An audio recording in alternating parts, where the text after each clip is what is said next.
কক্সবাজার বহু সম্ভাবনায় অঞ্চল হলেও দক্ষ প্রশিক্ষকের অভাবে কোনো সেক্টরে গড়ে উঠছে না দক্ষ জনবল।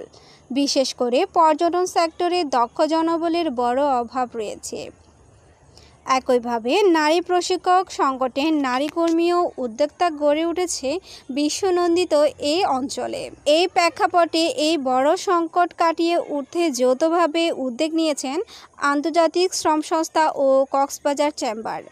বুধবার বিকাল ৩টার দিকে কক্সবাজারে একটি তারকামান হোটেলে কর্মসংস্থান সৃষ্টির জন্য কর্মীর দক্ষতা ঘাটতি পূরণ বিষয়ক প্রতিবেদন প্রকাশ এবং আলোচনা সভা এ তথ্য উপস্থাপন করা হয়। এতে দেশের কয়েকটি বড় কোম্পানির শীর্ষ পদের কর্মকর্তা, সরকারি কর্মকর্তা সহ বিভিন্ন সেক্টরের প্রতিনিধিগণে অংশ নেন। প্যানেল ডিসকাশন কক্সবাজার ও চট্টগ্রাম অঞ্চলে দক্ষ জনবল গড়ে তোলার জাদুকারী পদ্ধতিতে বিস্তারিত আলোচনা করেন অংশগ্রহণকারী অতিথিরা। সবাই আগামী ২ বছরের মধ্যে ২৪,০০০ দক্ষ জনবল তৈরির উদ্যোগ নিয়েছেন আইএলও ও কক্সবাজার চেম্বার।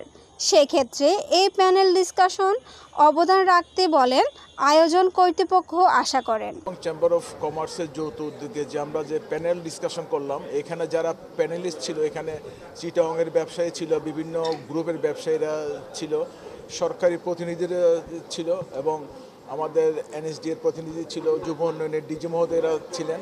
এটার মূল উদ্দেশ্য ছিল যে আমাদের যে স্কিল গ্যাপ, চট্টগ্রাম কক্সবাজার যে এমপ্লয়মেন্ট অপরচুনিটি আছে, যে গ্যাপটা রয়েছে, এটা কীভাবে আমরা মিনিমাইজ করতে পারি এবং মার্কেট ডিমান্ড অনুযায়ী যে আমাদের হিউম্যান রিসোর্স ডেভেলপমেন্ট, বিশেষ করে ইয়ুথ এবং ওমেনদের কীভাবে আমরা স্কিল ডেভেলপমেন্টের আওতায় এনে এখানে কর্মসংস্থান করতে পারি এবং এই জন্য মূলত এই প্যানেল ডিসকাশন হয়েছিল।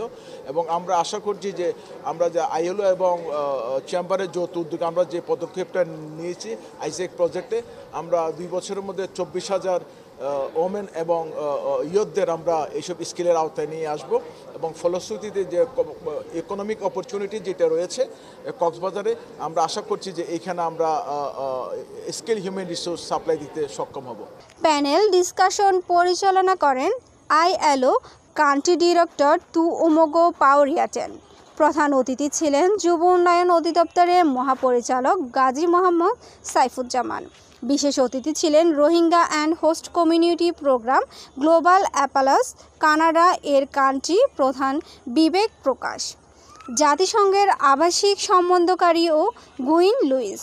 এছাড়া অন্যান্যর মধ্যে দিয়ে অংশ নেন জিওবি, জাতিসংঘ অংশীদার এনজিও ও বেসরকারি খাত, স্থানীয় শ্রমিক ইউনিয়ন সংশ্লিষ্টরা। আয়োজিত এই প্যানেল ডিসকাশনটি অত্যন্ত ফলপ্রসূ আয়োজন হয়েছে। এই সভা থেকে অংশগ্রহণকারী অনেক কিছু শিখেছে। আমরা Cox's Bazar chamber of commerce and industry এবং ইন্টারন্যাশনাল লেবার অর্গানাইজেশনে যৌথভাবে আমরা স্থানীয় জনগোষ্ঠীর দক্ষতা উন্নয়নের জন্য আমরা যে কাজটা করছি, এটার জন্য আমরা যে মার্কেট সার্ভেটা আমরা করেছি, এখানে ইন্ডাস্ট্রি এবং ইনস্টিটিউশনাল কোলাবোরেশনের মাধ্যমে কিভাবে আমাদের কক্সবাজারের স্থানীয় জনগোষ্ঠী কর্মদক্ষতা উন্নয়নের মাধ্যমে এখানে সারা বাংলাদেশব্যাপী কীভাবে তাদের কর্মসংস্থানটা করা যায় এবং এই কর্মসংস্থানটা করতে গিয়ে যে দক্ষতার যে প্রয়োজন, সেটা আমাদের Cox's Bazar chamber of commerce and industry ILO সহযোগিতা আমরা এখানে দেওয়ার চেষ্টা করছি। রোহিঙ্গা ইনফ্লাক্সের পরে আমাদের এখানে স্থানীয় জনগোষ্ঠীর যে কর্মসংস্থানের যে সমস্যাগুলো তৈরি হয়েছে, এই সমস্যার বিস্তারিত আমরা চেক করে মার্কেটে চেক করে আমরা দেখেছি কী ধরনের অসুবিধাগুলো হচ্ছে এবং এখানে ইন্ডাস্ট্রির যে পায়োনিয়ার যারা আছেন, যারা আজকে এখানে উপস্থিত ছিলেন, ওনাদের থেকে আমরা যে তথ্যগুলো নিয়েছি, এই তথ্যগুলোর মাধ্যমে আমরা ভবিষ্যতে একটা কর্মপরিকল্পনা করব ৫ থেকে ১০ বছর মেয়াদী, যাতে আমাদের কক্সবাজার স্থানীয় জনগোষ্ঠী উন্নয়নের মাধ্যমে, কর্মদক্ষতার উন্নয়নের মাধ্যমে এখানে মূলধারার যে আপনার এখানে কাজ করার যে সুযোগগুলো আছে, এখানে যাতে তারা নিজেদেরকে উন্নত করতে পারে এবং তাদের কর্মদক্ষতা যাতে বাড়াতে পারে, সেই জন্য আমরা কাজ করে যাব। অনুষ্ঠানে সার্বিক পরিচালনায় ছিলেন আইএলও কক্সবাজার অফিসের প্রধান সুচিকা বেহেল। সহযোগিতায় ছিলেন কক্সবাজার চেম্বার ও জুনিয়র চেম্বারের কর্মকর্তা। তানিয়া তানি, কক্সবাজার ভয়েস।